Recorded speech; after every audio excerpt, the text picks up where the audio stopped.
fortalecer. Es más fácil que la persona fortalezca. ¿Ya? Es más fácil. Por ello que se ajusta también más en jóvenes. Porque los jóvenes van a fortalecer, la misma necesidad de obligar y van a fortalecer más rápido. En cambio, un anciano no va a poder fortalecer. En un niño sí podría ser, el problema del niño es entender la orden. En ellos es más complicado tener que hacerles entender la orden. ¿Ya? Ellos sí podrían fortalecer, pero es más complicado entender la orden que otros que tienen huesos en crecimiento. ¿Está bien? Entonces, esa es la peculiaridad que tiene el CAD-CAM. Y por eso muchos lo aceptan al CAD-CAM, pero no por eso dejan de lado al quartz. Todavía sigue respetando el quartz porque sus bases biomecánicas están bien fundamentadas. ¿Ya? Entonces, es un aspecto importante. Observen lo que les decía hace un momento. Este es el CAD-CAM. Ahí envuelve, genera un efecto de cerradura. ¿Ya? Cierra, ajusta todos los huesos. ¿Ya? Y esto es sin cerradura. Aparentemente deja el glúteo medio libre. ¿Ya? Y es lo que dice, ¿no? Al tener el glúteo medio libre, ¿qué hace? Este movimiento, lo que les explicaba hace un momento, ¿se acuerdan cuando yo les decía que no tengo muñón? ¿Cómo hago para ejercer la abducción? Esto es lo que ocurre. Hago la abducción, el hueso se mueve sobre el tejido. Y al moverse sobre el tejido puede generar presión distal. ¿Ya? Muy bien, eso es lo que ocurre. En cambio, este, al generar un efecto de cerradura, lo puede desviar hacia adelante, ¿no? Hacia adentro y hacia adelante. Lo que hace ya al desplazar el tendón aductor. ¿Ya? Listo. Entonces, esto es igual a lo que le decía hace un momento, el alineamiento de banco de una prótesis arriba de rodilla, en el caso de un quad. En el caso de un CAD-CAM, los puntos de referencia son más sencillos, entre comillas. ¿Por qué? Porque en una vista posterior simplemente lo dividen en dos, en una vista lateral también lo dividen en dos. Es más sencillo. ¿Ya? Ellos hacen un alineamiento en base al láser, básicamente. Es decir, la prótesis la paran con una especie de láser, con cuadrículas, y tiene que pasar por la mitad de la prótesis y por la mitad del taco, ¿no? Pasa por delante de ellos y listo, ya se alinea. Es más simple el alineamiento de banco. ¿Ya? Aspectos importantes acá, el sistema articular, como decía hace un momento, ¿ya? El sistema articular es un elemento más importante para querer controlarlo.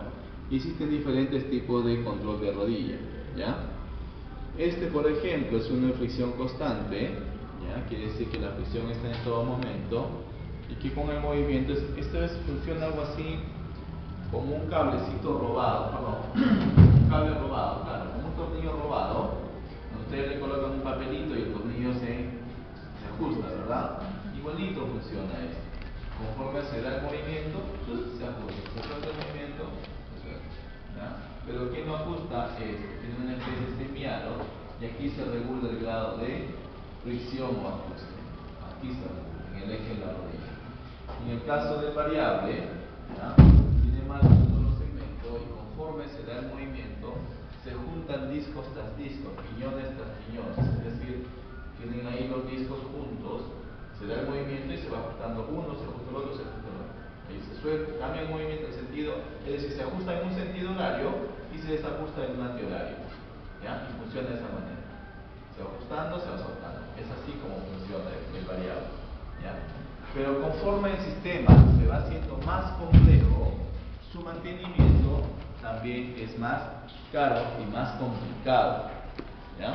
Entonces, todos estos sistemas que existen se han ido modificando. Y este sistema es el más sencillo, porque es el de cierre manual. Es el que de repente han podido haber visto, aquel que tiene un ganchito abajo atrás, lo traban. Ese es el cierre manual. ¿Ya? Ese es el de traba. Simplemente lo traban, lo frenan.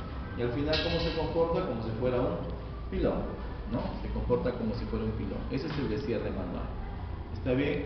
Y los demás sistemas van en base a esto, el freno de fricción. Este freno de fricción es muy pesado el sistema, ¿ya? Y que funciona con ¿qué? Funciona tanto con el movimiento como con el apoyo, ¿ya? Funciona con ambos. Entonces, cuando más movimiento tiene un sistema de resorte, ¿ya?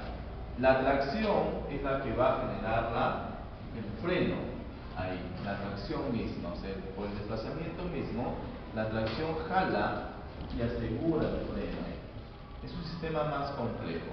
Lo cierto es que así como existe este freno de fricción, Las variantes que ha habido con respecto a esto es usar sistemas de agua, sistemas de aire, ¿ya? Es decir, que la fricción, los frenos de fricción, esto es en forma mecánica. Los frenos de fricción se pueden dar por un sistema de presión de agua o por un sistema de presión de aire. ¿Qué implica esto? Cuando yo hago el apoyo, ¿ya?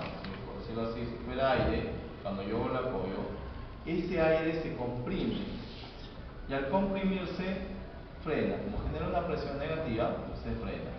Cuando está libre, el aire se libera y al liberarse me permite el movimiento. Ese es como funciona cuando es aire, cuando es agua, y cuando es mecánico simplemente es un sistema de resorte, ¿ya? Es un sistema de resorte, ¿ya?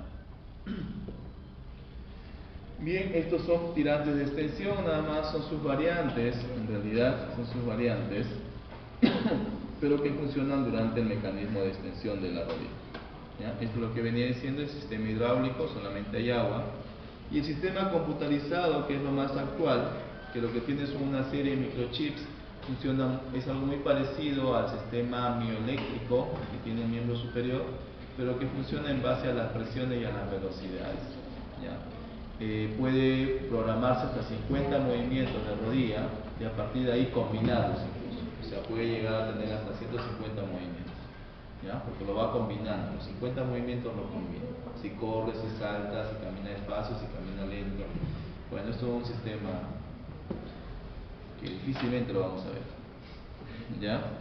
En fin, este es el alineamiento de banco que se toma como referencia que el borde medial, ¿ya? El borde medial del zapato con el borde medial del encaje tienen un ángulo de 5 grados, ¿ya? Hay un ángulo de 5 grados en una vista superior, ¿ya? ¿Qué más?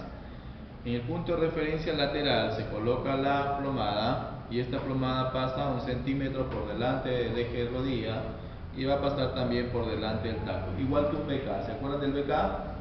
Por delante del taco, ¿ya? Y si no hubiera taco, ¿cómo es? En tercios, ¿cierto? ¿Se acuerdan? En tercios.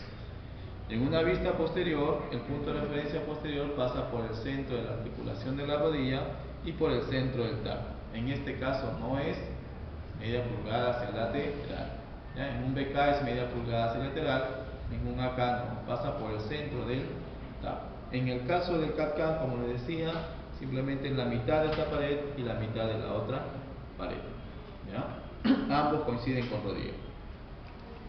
Algunas características para la colocación: se puede vender el muñón y se quita el muñón por la válvula de succión y se hace el alineamiento estático. ¿Qué se evalúa en el alineamiento estático? El contacto, la altura, la estabilidad y el sistema de suspensión, ¿ya? Eso es lo que se trata de evaluar en el alineamiento estático, ¿ya? ¿Qué involucra la altura? Nivel pélvico y que la columna esté alineada, ¿ya? Contactos del encaje, que no haya puntos de presión y que no haya laceraciones. La estabilidad de rodilla, ¿cómo se evalúa? Simplemente se para la prótesis, ¿ya? Se coge las paredes medial y lateral y se hace una presión hacia el taco. Si esa rodilla se flexiona, es decir, que está muy desplazada hacia adelante y hay que hacer una modificación, ¿ya? Y el sistema de suspensión, que simplemente se encuentre en los ángulos correspondientes y se ajuste adecuadamente al paciente. Entonces, el alineamiento dinámico, como siempre les digo, depende de qué, de la prótesis y del paciente. Lo que tenemos que anular son las características del paciente, ¿ya? Y lo que nosotros vamos a estudiar son las características de la prótesis, ¿ya? Y estos son algunos defectos, y uno de los defectos más importantes que tiene la prótesis acá, y este para provisional y para definitiva, es la marcha en circunducción, que puede partir de una marcha en abducción, ¿ya? Son formas de compensación. ¿Listo? Y esto pues se desarrolla en práctica, ¿cierto? Como es la marcha en abducción, ¿ya? Por ejemplo, igual el desplazamiento medial o el desplazamiento lateral del terminal protésico, que me generaría una marcha en abducción, ¿sí? Es un aspecto importante, componente en valgo y componente en varo en una prótesis acá. Pues Bueno, esto ustedes ya lo estudian en práctica, chicos, y como les digo, lo vuelvo a repetir, por favor lean esto sí es muy importante, eso sí o sí viene en el examen, ¿ya? Sí o sí viene en el examen. Listo, that's all. La siguiente semana